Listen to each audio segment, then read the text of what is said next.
The crash and first contact. The alarm screamed through the cockpit as Commander Elena Vasquez fought with controls that no longer responded.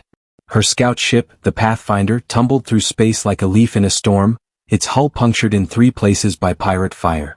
She had been conducting routine survey operations near the forbidden sectors when the raiders appeared, their weapons tearing through her shields before she could even transmit a distress signal. Now, with her ship dying around her, Elena had one chance. The navigation system flickered, showing a nearby moon. Crystallis 9, the database labeled it, with warnings scrolling in red text. Gravitational anomalies. Magnetic interference. Restricted territory. Unauthorized approach prohibited. But restricted was better than dead, and the moon's thin atmosphere might give her enough friction to slow down before impact. Elena angled the Pathfinder toward the surface, using the last of her maneuvering thrusters to aim for what looked like a relatively flat area among massive crystalline formations. The ship hit hard, skipping twice across the surface before plowing into a field of smaller crystal structures that shattered like glass under the impact. The world spun, metal shrieked, and then everything went still. For a long moment, Elena just sat in her harness, breathing hard, checking herself for injuries. A cut on her forehead, bruised ribs, possibly a sprained wrist, but alive. Definitely alive. She unbuckled and surveyed the damage. The Pathfinder was finished. The hull was breached, the engines were slag, and half the systems were offline. But the emergency supplies were intact, and her environmental suit still functioned. Elena grabbed her survival pack and emergency beacon, then forced open the damaged airlock. The moon's surface greeted her with an alien beauty that would have taken her breath away under better circumstances. Crystalline formations stretched in every direction, some small as her hand, others towering hundreds of meters into the pale sky. They caught the light from the distant star and the massive gas giant dominating the horizon, refracting it into cascading rainbows that painted the landscape in shifting colors. When the wind blew across the formations, they sang. Each crystal had its own tone, its own frequency, and together they created harmonies that sounded almost like voices, almost like music composed by the moon itself. It was hauntingly beautiful and utterly empty of any visible life. Elena activated her beacon, but the device flickered and died. The magnetic interference was worse than the database had indicated. She would need to find materials to repair it or boost its signal, neither of which seemed likely on this barren moon. Her suit's power would last maybe 40 hours. Her water and food supplies would stretch to 5 days if she rationed carefully. After that, well, she tried not to think about after that. She spent the first day searching the area around her crash site, mapping the terrain and looking for anything useful. The crystal formations were pure silicon-based structures, useless for electronics repair. There was no water, no vegetation, no signs of animal life. Just crystal and stone and that constant, haunting song. On the second day, desperate and running out of options, Elena ventured further from her wreckage. She walked for hours through forests of crystalline spires, each step crunching on the granular surface. The gas giant was setting, painting everything in deep purples and golds, when she saw something that made her stop dead in her tracks. Buildings. Not natural formations but structures. They rose from the crystalline landscape with such organic integration that Elena had to look twice to separate architecture from nature. The designs were alien, all curves and angles that didn't follow human principles, but there was clear intentionality here. Purpose. Art. Elena's heart, which had been sinking lower with each hour of isolation, suddenly surged with hope. Intelligent life meant civilization. Civilization meant technology. Technology meant possible rescue. She approached the nearest structure cautiously, her hand near the sidearm she rarely carried. "Hello," she called out in Universal Standard, the trade language most spacefaring species understood. "Is anyone here? I'm a human explorer. My ship was attacked and crashed. I need help." Only the crystal song answered her, rising and falling with the wind. Elena moved closer, examining the building more carefully. It appeared carved from a single massive crystal formation, with openings that might be doorways and surfaces too smooth to be natural. The craftsmanship was exquisite, showing a level of skill that spoke of an advanced civilization. "Please," Elena tried again, stepping through one of the openings into a shadowed interior. "If anyone can hear me, I mean no harm. I'm just trying to survive. I need to repair my beacon or find a way to signal for rescue." Movement in the shadows made Elena freeze. A figure emerged from the darkness, humanoid in general shape with 2 arms, 2 legs, and an upright posture, but clearly not human. The figure wore flowing robes that seemed to shimmer with an inner light, constantly shifting through subtle color changes. But most striking was the mask. It covered the figure's entire face, made of some translucent material that refracted light in dizzying patterns, making it difficult to look at directly. "You are trespassing, human." The voice was feminine, speaking accented but clear universal standard. "This moon is forbidden territory. How did you come to be here?" Elena raised her hands slowly, palms out in a universal gesture of peace. "My ship was attacked by pirates. I crashed here 2 days ago. I had no idea this moon was inhabited. My navigation data marked it as hazardous but said nothing about inhabitants or specific restrictions." The masked figure stood motionless for a long moment, and Elena felt herself being assessed, studied, judged. Finally, the figure spoke again. "I am Seraph of the Lumini. Your presence here violates protocols that have stood for millennia. This moon is sacred ground to my people, and these star paths are forbidden to outsiders." Elena's brief hope began to crumble. "I understand and I truly apologize. I meant no disrespect. I was just trying to survive. If you can help me repair my distress beacon, I'll leave immediately and never return. You have my word." Another long silence stretched between them. Then, unexpectedly, Seraph stepped fully into the fading light. She was tall, at least 20 centimeters taller than Elena's own considerable height, with a build that suggested strength beneath the flowing robes. Her movements had a fluid grace that reminded Elena of dancers performing in zero gravity.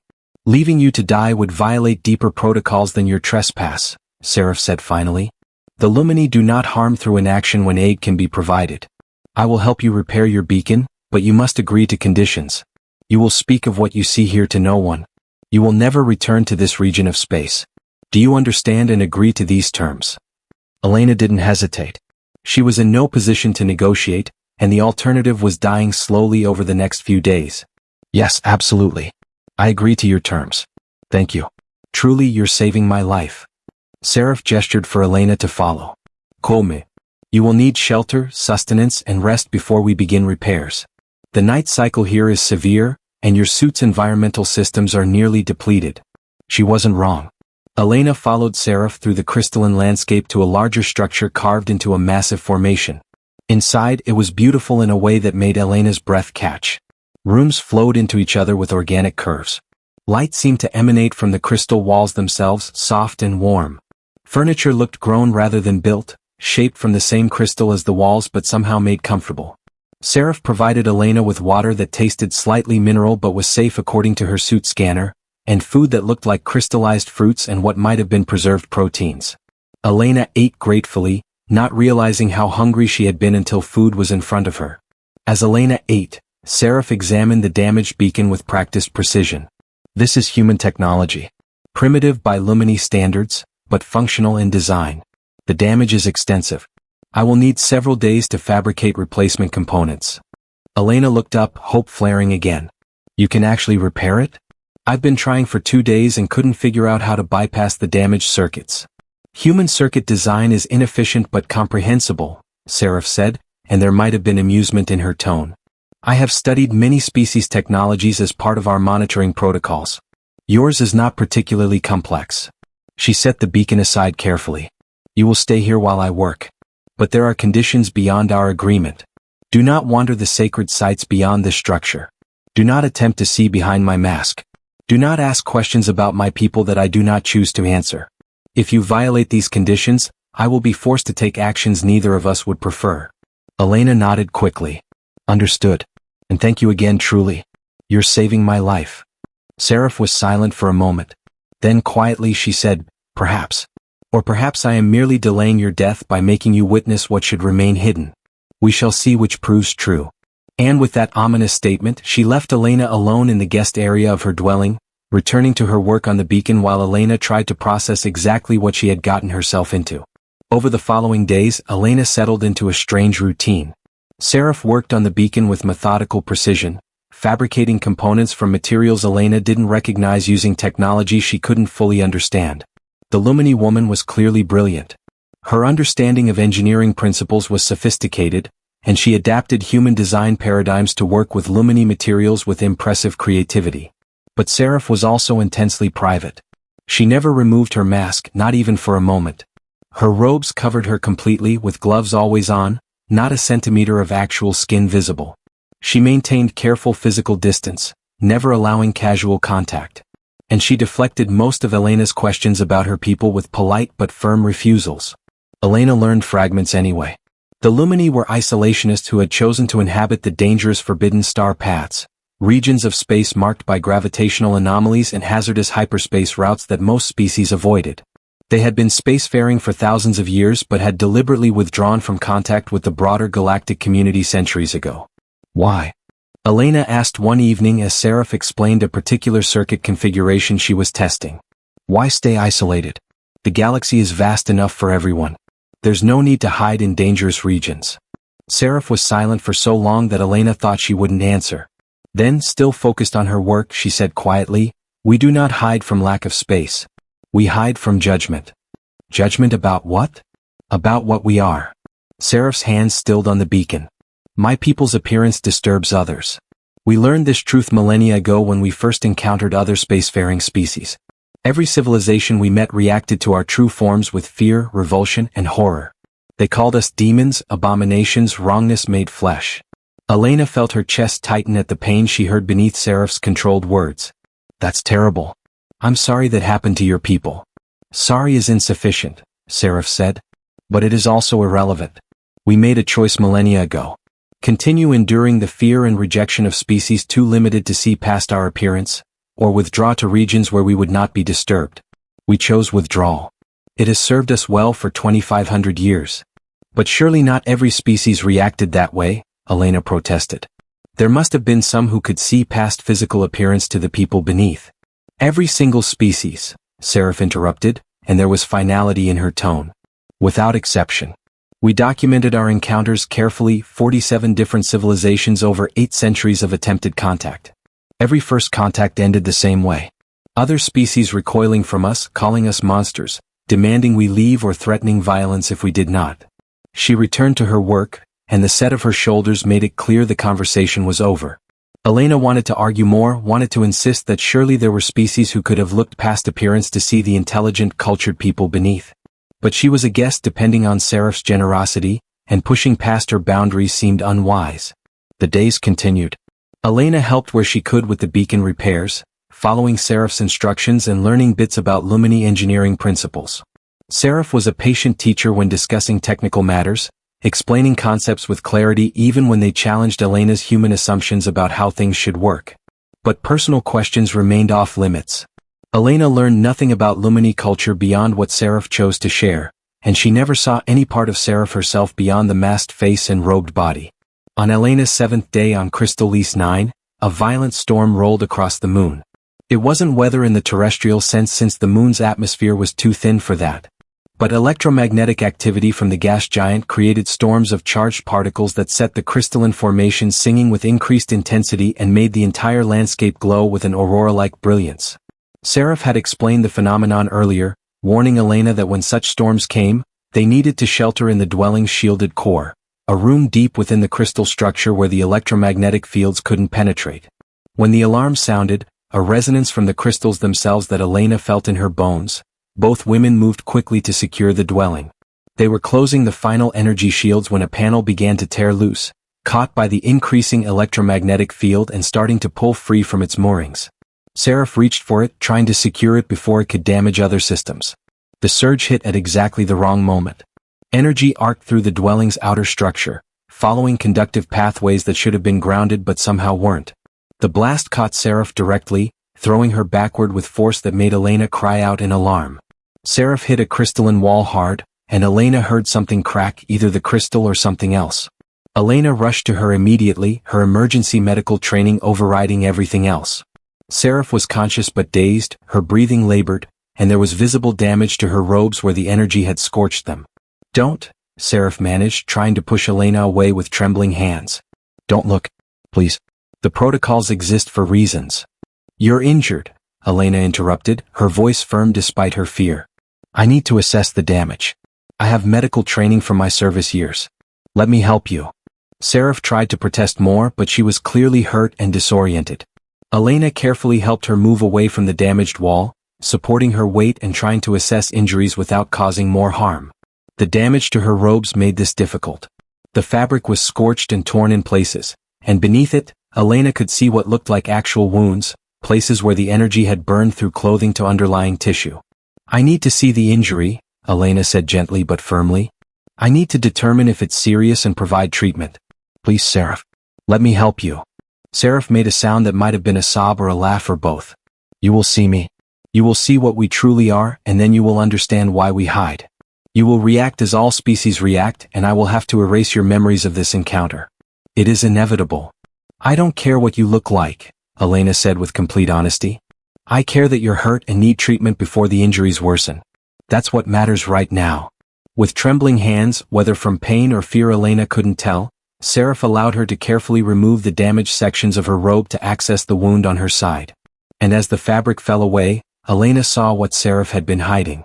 Her skin wasn't skin in any human sense. It was luminous, covered in intricate patterns that seemed to flow and shift as Elena watched. The patterns glowed softly from within, creating designs that looked like living mathematics mapped across her body. They formed fractals and geometric shapes that branched and recurved in ways that followed principles Elena recognized from advanced mathematics but had never seen expressed in biological form. The colors weren't anything Elena had encountered before. Not quite bioluminescence, not quite crystalline refraction, but something in between that defied easy categorization. The patterns shifted through golds and silvers and deep blues, creating the impression that Seraph's entire body was lit from within by some internal star. The wound itself was bleeding something that looked like liquid light, not blood in any sense Elena's medical training had prepared her for. It was viscous and opalescent, and where it touched Seraph's luminescent skin, the pattern seemed to flicker and dim like stars going out. Elena stared, her medical assessment momentarily forgotten in the face of something so utterly alien and utterly extraordinary that her brain couldn't quite process it all at once. She was looking at a living being whose evolutionary path had taken her in directions human biology had never imagined, whose very existence challenged assumptions about what life could be. "My face," Seraph whispered, and Elena realized the mask was cracking, damaged by the impact or the energy surge. Pieces were falling away, revealing what lay beneath. "You must not see my face. The protocols exist for protection. No outsider has ever seen a Lumini's true face and been allowed to retain the memory." "Retain the memory?" Elena managed, her attention split between the injured side she needed to treat and the fracturing mask. "Are you saying your people erase witnesses' memories?" "Yes," Seraph said, and there was anguish in her voice. "We cannot bear to be seen and rejected again and again, so we ensure no one remembers seeing us. It is our greatest shame and our greatest protection. We remove all record of the encounter, all memory of our appearance. It is the only way we have found to preserve our dignity." The mask fractured further, larger pieces falling away, and Elena found herself looking at Seraph's true face. She froze, but not in horror. In breathtaking, overwhelming awe. Seraph's face was like nothing human imagination could have prepared for. Where humans had relatively smooth skin with subtle textures, Seraph had something that looked like living mathematics incarnate. Fractal patterns branched and recurved across her features in designs that followed principles of mathematical beauty Elena had studied but never seen expressed in biological form. The patterns glowed from within, creating the impression that her face was lit from behind by some internal constellation. The luminescence shifted through colors as Elena watched, gold bleeding into silver, silver into deep blue, blue into purple in transitions that seemed to respond to emotional states, though Elena couldn't yet read the code. Her eyes, if they could be called eyes, were crystalline structures that caught and refracted light in ways that created depth beyond depth. Looking into them was like looking into space itself, into nebulae and star clusters and galactic formations compressed into organic form. They weren't just beautiful. They were sublime, touching something in Elena's perception that went beyond aesthetic appreciation into something almost spiritual. Seraph's features were angular and precise, following geometric principles that made her face simultaneously alien and somehow mathematically perfect. Every curve followed golden ratios. Every angle created harmonies with its neighbors, as if her entire face was designed according to some cosmic blueprint for beauty that humans had only glimpsed in their greatest art and architecture. When she moved slightly, a reflexive flinch from pain, the patterns shifted, creating the illusion that her entire face was in constant subtle motion. Like watching stars move across the night sky in time-lapse. Like observing the birth of galaxies. Like seeing mathematics made flesh in ways that were simultaneously precise and organic, rigid and flowing, alien and somehow fundamentally right. Elena realized she was staring, her hands frozen in the act of reaching for her medical kit. She had completely forgotten about treating Seraph's wound, lost in the overwhelming visual experience of seeing her unveiled face. Seraph had gone very still. Through her crystalline eyes, Elena could see what she interpreted as fear and resignation, the preparation for inevitable rejection that her entire culture had conditioned her to expect. "My face is frightening," Seraph whispered, and the words carried 2,500 years of cultural shame, of internalized horror at her own appearance, of accepting as truth what every other species had told her people. "I understand your reaction. You need not say anything. I will begin the memory erasure process once you have treated my wound. You will remember nothing of this encounter, nothing of me, nothing of what you have seen. It is better this way. It is always better this way." "No," Elena said, and her voice came out rough with emotion she couldn't fully identify. Certainly, but also anger. Anger at species that had looked at something as extraordinary as Seraph and seen only their own limitations reflected back. Seraph's patterns flickered, uncertainty replacing resignation. "What?" "No," Elena repeated, finally finding words adequate to what she was experiencing. "Seraph, you're not frightening. You're—" She gestured helplessly at Seraph's face, trying to articulate an aesthetic experience that transcended her normal vocabulary. "You're the most beautiful being I've ever seen. The most beautiful in the entire galaxy." Complete stillness.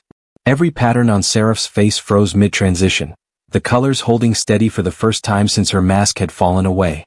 "You mock me," Seraph said, but there was uncertainty in her voice now rather than conviction. "No species has ever found us beautiful. They find us wrong, uncanny, disturbing. Our features do not follow biological patterns other species recognize as alive. We are too mathematical, too geometric, too alien.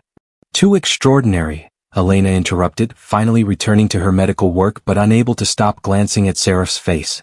"Seraph, I've spent years studying xenobiology as part of my training. I've seen dozens of species, encountered every kind of evolutionary adaptation the galaxy offers in my sector." She carefully began cleaning the wound on Seraph's side, noting how the liquid light was already beginning to clot in ways that suggested advanced healing capabilities. "And none of them, none, are as striking as you and your people must be. You're not disturbing. You're living proof that beauty can take forms we never imagined possible." She looked up from her work to meet Seraph's crystalline eyes directly. "Every species develops aesthetic preferences based on their evolutionary history, right? Humans find certain proportions and symmetries pleasing because they indicated health and genetic fitness in our ancestors. But we also have the capacity to recognize beauty in things completely outside those parameters. We find nebulae beautiful. We find crystalline structures beautiful. We find mathematical patterns beautiful." Elena gestured at Seraph's face with her free hand.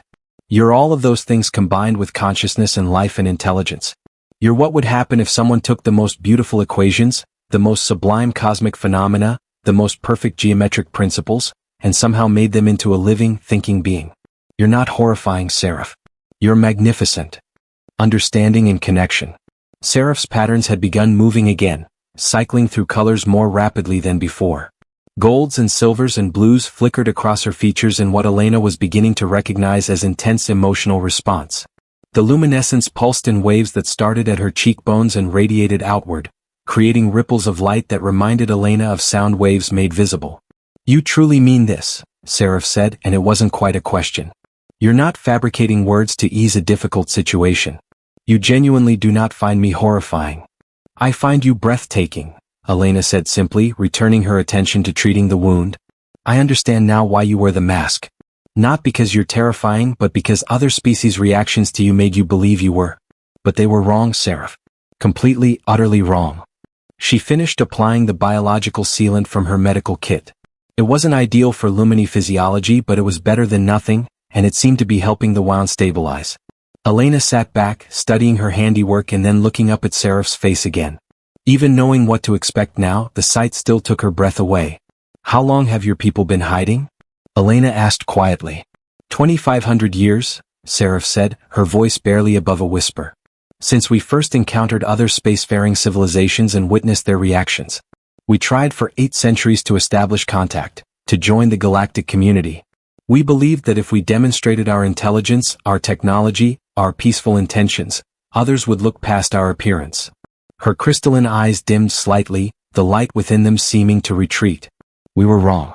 Every species we encountered reacted with fear or revulsion or both.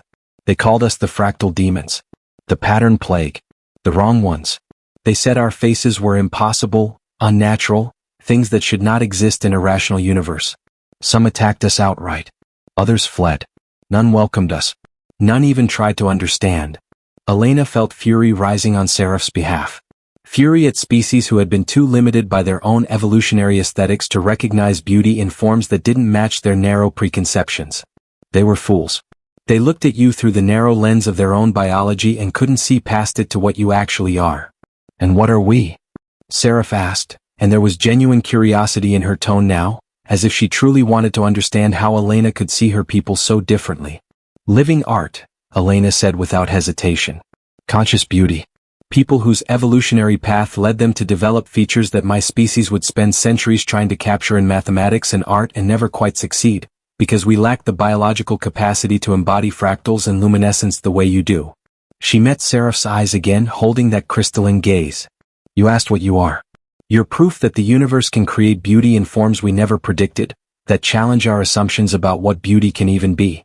You're what happens when mathematics and biology merge perfectly. You're extraordinary, Seraph, and your people have been hiding that extraordinariness from the galaxy for 2,500 years because other species were too limited to see it. Seraph raised one ungloved hand to her bare face, and Elena noticed her hands showed the same fractal patterns as her features, the same shifting luminescence. Seraph touched her own cheekbone as if she had forgotten what her face felt like without the mask covering it, her fingers tracing the geometric patterns with something like wonder. No one has ever said such things to me, Seraph whispered. To any of my people, not in 2,500 years of isolation. We have lived so long with the certainty of our own hideousness that we no longer question it. We teach our children from birth that they must never show their faces to outsiders, that the mask is not just protection but mercy for those who would otherwise have to witness what we are. Then your people have been teaching your children a lie, Elena said firmly. A lie that 47 species too ignorant to recognize beauty forced upon you. But it doesn't have to be the truth anymore. They sat in silence for a moment while the electromagnetic storm raged outside. The crystal formations sang with increased intensity, creating harmonies that made the dwelling's walls resonate with complex frequencies. The sound was beautiful, Elena realized, just like everything else about this moon and the people who inhabited it. Finally, Seraph spoke again, her voice stronger now. You should rest. You sustained minor injuries in your crash that are not fully healed according to my scans, and human physiology requires more sleep than Lumini biology. The storm will continue for several hours. We are safe here. Elena wanted to protest that they should continue talking, that there was so much more she wanted to understand about the Lumini and their history and why they had internalized such a profound lie about themselves. But she was exhausted. The adrenaline of the storm and seeing Seraph injured was wearing off, and her body was reminding her that she had been surviving on emergency rations and stress for over a week. Seraph showed her to a sleeping alcove carved into the crystal walls, with a surface that looked hard but somehow conformed to Elena's body when she lay down, providing support that felt almost custom designed for human comfort. As Elena settled in, she saw Seraph watching her from the doorway, her face still bare, the mask pieces collected in her hands. Seraph, Elena said quietly, thank you for saving my life. And thank you for trusting me enough to let me see you. I had little choice, Seraph said, but there was no bitterness in her tone. The storm forced circumstances neither of us anticipated. Maybe, Elena said, her eyes already growing heavy. Or maybe it was the universe's way of correcting a 2,500-year-old mistake. When Elena woke, she found Seraph working on the beacon again, but something had changed. Seraph's face was still bare, the mask pieces sitting abandoned on a nearby surface. She was wearing lighter robes that didn't cover her arms completely, revealing more of the luminescent patterns that covered her skin. It was as if seeing Elena's genuine reaction had given her permission to stop hiding, at least in the privacy of her own dwelling. Over the following days, a new rhythm developed between them. Seraph continued fabricating components for the beacon, her work meticulous and brilliant. But now she also talked more, sharing pieces of Lumini history and culture that she had kept carefully guarded before. Elena learned that the Lumini had evolved on a world orbiting a binary star system, where the unique radiation patterns had driven the development of their luminescent, pattern-based biology. The geometric designs on their skin weren't just aesthetic. They served biological functions, helping regulate body temperature, communicate emotional states, and even process certain wavelengths of light for additional energy. We are partially photosynthetic, Seraph explained one afternoon as she calibrated a new circuit board. The patterns on our skin contain specialized cells that can convert light into usable energy. It supplements our diet, though we still require conventional nutrition. It's one reason our evolutionary path diverged so dramatically from most carbon-based life forms. That's incredible, Elena said, watching the patterns shift across Seraph's exposed forearm. Does the pattern configuration have meaning? Like a language? In a sense, Seraph said. The base patterns are genetic, inherited from our parents. But we can consciously alter certain elements to convey emotional states or simple concepts to other lumini. It's not speech, but it is communication. As she spoke, the patterns on her arm shifted, creating a wave-like motion that flowed from her wrist to her shoulder. That pattern means contentment, Seraph said. Or perhaps satisfaction with current circumstances. Elena smiled. Are you content right now? Seraph paused in her work, looking at Elena directly. I am experiencing something I have not felt in a very long time. Perhaps ever. I am seen, truly seen, and not rejected. It is disorienting and wonderful in equal measure. The days continued, and the barrier between them continued to erode. Seraph showed Elena the sacred light gardens, crystalline structures that the lumini had cultivated over centuries. When lumini walked among them, the crystals resonated with their luminescent patterns, creating symphonies of light and sound that Elena found almost overwhelming in their beauty. This is what we create when we are not hiding, Seraph said as they stood in the garden at sunset, the crystals singing around them. This is who we are. Artists and engineers and philosophers who express ourselves through light and mathematics and sound. Elena, watching the light show created by Seraph's mere presence in the garden, felt tears prickling her eyes. The galaxy has missed out on so much by making you hide. All of this beauty, all of this culture, locked away because people couldn't see past their own narrow definitions. Perhaps, Seraph said softly. Or perhaps the galaxy was not ready for us. Perhaps it needed to evolve further before it could appreciate what we are. And now? Elena asked. Seraph turned to look at her, the light from the crystals reflecting in her faceted eyes, making them seem to contain entire galaxies. Now there is you. One human who looked at a lumini and saw beauty instead of horror. It is not the galaxy's acceptance, but it is a beginning. Perhaps the only beginning we have had in 2,500 years. That evening, Elena shared her own culture with Seraph. She pulled up files on her datapad showing Seraph human art and architecture, music and mathematics. Seraph was fascinated by human attempts to capture mathematical beauty in visual form, studying images of the Fibonacci spiral in nature, the golden ratio in classical architecture, fractals and computer-generated art. You seek what we are, Seraph observed, studying an image of a Mandelbrot set. Your species pursues mathematical beauty but can only approximate it in external forms. We embody it. Which makes it all the more tragic that no one recognized it, Elena said. We spent centuries trying to create what you are naturally. Seraph was quiet for a long moment, her patterns cycling through thoughtful configurations. When I was young, before I truly understood the depth of our isolation, I used to dream of showing other species our light gardens. I imagined their wonder and appreciation. Then I learned our history, saw the documented reactions of 47 civilizations, and I buried those dreams. I accepted that we would always be alone. You don't have to be, Elena said quietly. Not anymore. Not if you don't want to be. One accepting human does not change 2,500 years of rejection, Seraph said, but there was longing in her voice. No, Elena agreed. But one accepting human could be the beginning of changing the next 2,500 years. On the 10th day, Seraph completed the final repairs to Elena's beacon. She held up the device, now looking substantially different from its original design, with lumini components integrated throughout its structure. It will function now, Seraph said. The signal will be strong enough to reach the nearest relay station. You can call for rescue. Your people will come for you within days. Elena took the beacon, feeling its weight in her hands. This was what she had been working toward since she crashed, the means to escape this moon and return to her life. But looking at the device now, she felt no triumph, only a strange reluctance. Seraph, Elena said slowly, what happens after I'm rescued? To us? To what we've shared here? Seraph's patterns dimmed, shifting into configurations Elena had learned to recognize as sadness. I will erase your memories as I should have done from the beginning. You will remember crashing on an uninhabited moon, repairing your beacon alone, and being rescued. You will not remember me or my people or what you witnessed here. It is the only way to maintain our security. And if I don't want my memories erased? Elena asked. If I want to remember you? It is not about what you want, Seraph said gently. It is about protecting my people. One sympathetic human does not guarantee that other humans will react the same way. If you remember us and speak of us, others will come looking. And history suggests they will not all be as accepting as you. Elena set the beacon down carefully. Then I won't call for rescue yet. Seraph's patterns flared in surprise, cycling rapidly through configurations Elena couldn't interpret. What do you mean? You have the means to leave now. To return to your people and your life. I know, Elena said. But I'm not ready to forget you. I'm not ready to have this experience erased from my mind like it never happened. I need more time. Time for what? Seraph asked, and there was something vulnerable in her tone.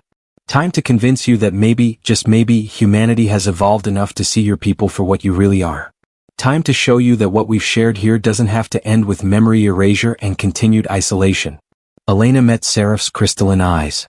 Time to find a way forward that doesn't require you to hide anymore. You cannot make such promises, Seraph said. You do not speak for all humanity. You cannot guarantee their acceptance. No, Elena agreed. But I can guarantee my own. And I can work toward a future where your people don't have to choose between isolation and rejection. If you'll let me try. Seraph stood very still, her patterns frozen in a configuration Elena had never seen before.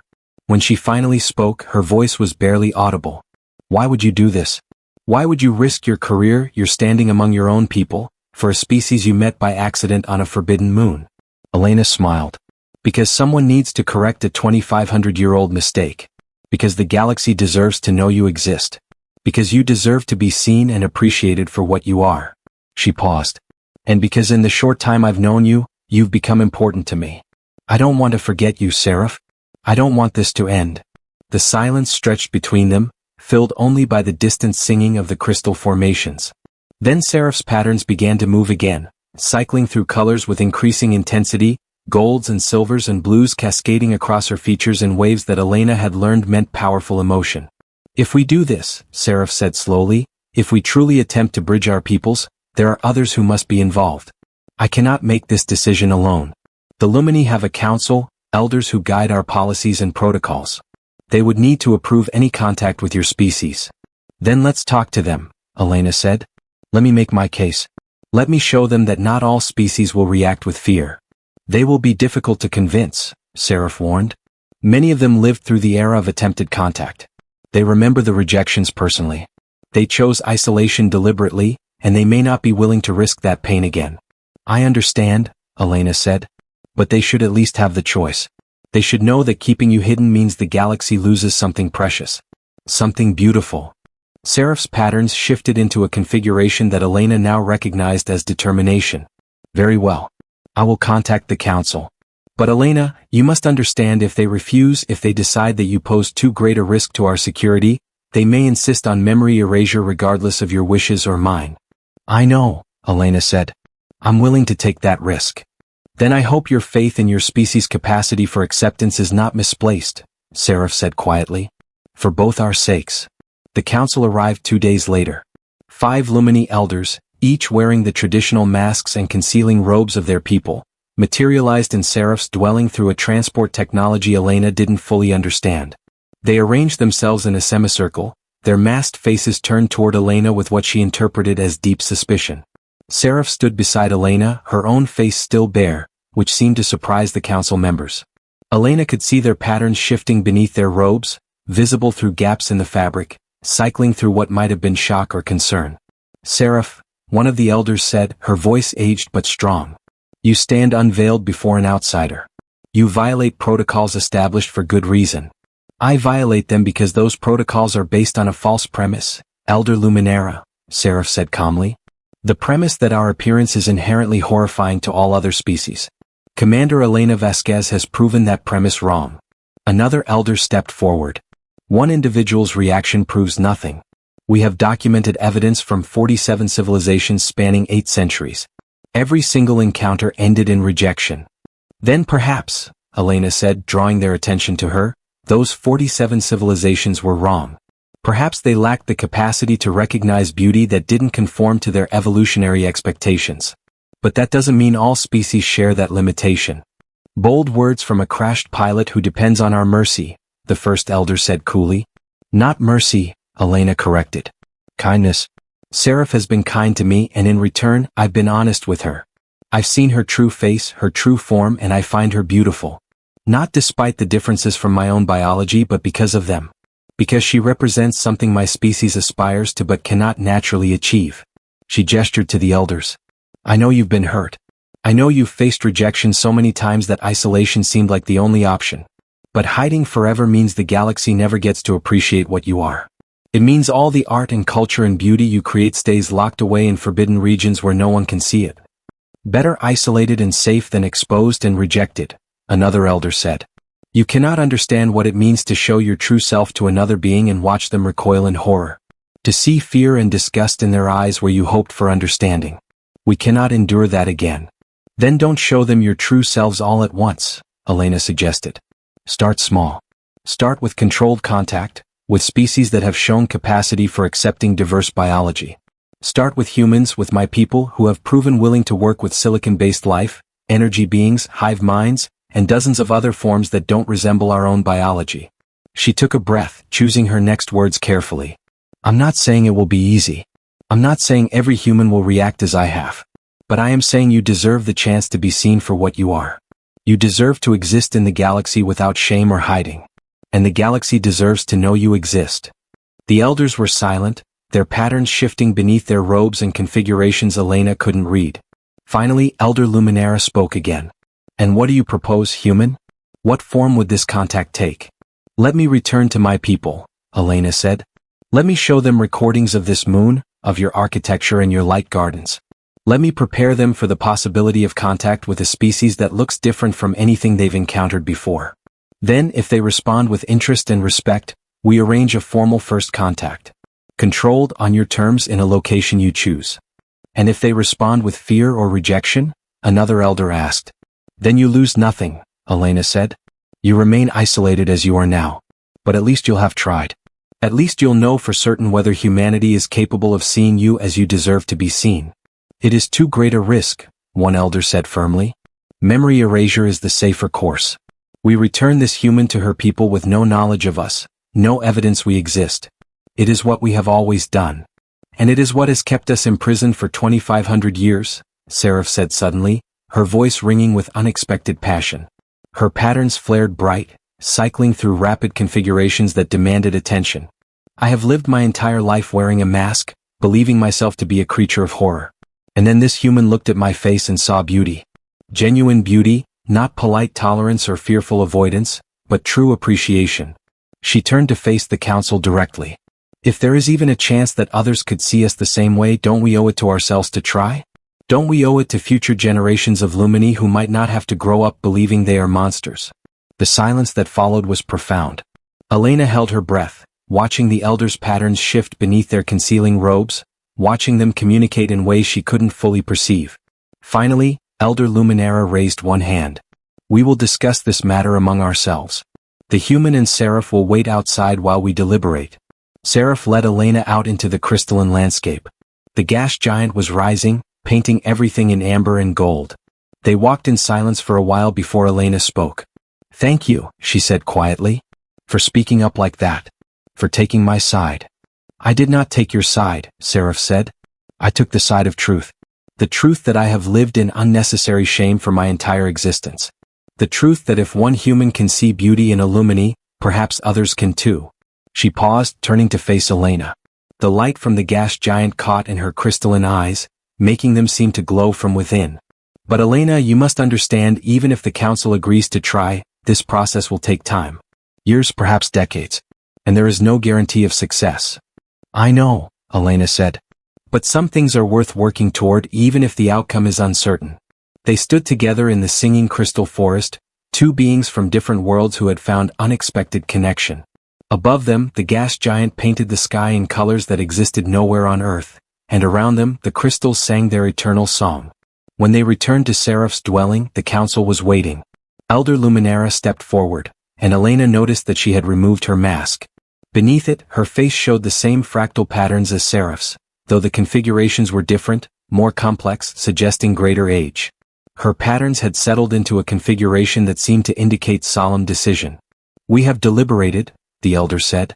"And we have decided to take a risk we have not taken in 2,500 years. We will allow you to return to your people with your memories intact, Commander Vasquez. You may share what you have seen here within certain restrictions." Elena felt hope surge in her chest. "What restrictions?" "You may speak of us in general terms. You may show recordings of our architecture and our world. But you will not reveal the exact location of this moon or the navigation routes to reach it. If humanity wishes to establish contact, they must formally request it through proper diplomatic channels, and we will then provide coordinates for a neutral meeting location." "That's more than fair," Elena said quickly. "I accept those terms completely. Furthermore," another elder continued, "you will return in 6 months with a small delegation of humans. No more than 5 individuals, carefully selected for their open-mindedness and diplomatic skill. This delegation will meet with our council in a controlled environment. Their reactions will determine whether we proceed with broader contact." "I understand," Elena said. "And I'll choose the delegation carefully. People who have shown capacity for appreciating diverse biology and culture." Elder Luminara nodded slowly. "Then we have an agreement. Seraph will help you prepare for your departure. But know this, human. If your people prove as limited as the 47 civilizations before them, we will withdraw even deeper into isolation. This is our people's last attempt at joining the broader galaxy. Do not make us regret it." "I won't," Elena promised. "I'll make sure humanity rises to meet you as equals, as appreciators of the beauty you represent." The council departed as mysteriously as they had arrived, leaving Elena and Seraph alone once more. Seraph's patterns were cycling through configurations Elena had learned meant complex emotion, hope mixed with fear, excitement tempered by caution. "You have been given a great responsibility," Seraph said quietly. "The future of my people's place in the galaxy may rest on how your species responds to what you share." "I know," Elena said. "And I won't take that responsibility lightly. I'll make sure they understand what's at stake, what they have the chance to appreciate if they can look past their own preconceptions." Seraph moved closer, and for the first time since Elena had known her, she reached out and placed one luminescent hand on Elena's shoulder. The touch was warm, and Elena could feel subtle vibrations through the contact, as if Seraph's very cells hummed with energy. "Thank you," Seraph said softly, "for seeing me when I believed I was invisible. For finding beauty where I had been taught to see only horror. For giving my people hope that we might someday walk in the galaxy without masks." Elena covered Seraph's hand with her own. "Thank you for trusting me enough to let me see you. For sharing your culture and your pain. For believing that maybe, just maybe, the galaxy has changed enough to accept you." They stood like that for a long moment, human and Lumini, connected across the vast differences of their biologies by something simpler and more profound. Genuine understanding and appreciation. Over the next few days, Seraph helped Elena prepare for departure. The beacon was activated, and Elena's rescue came swiftly, a human survey ship that had been searching the sector for her. But before she left, Elena spent hours recording everything she could about Crystal Lease 9 and the Lumini, carefully following the restrictions the council had set. She recorded the crystal forests and their singing.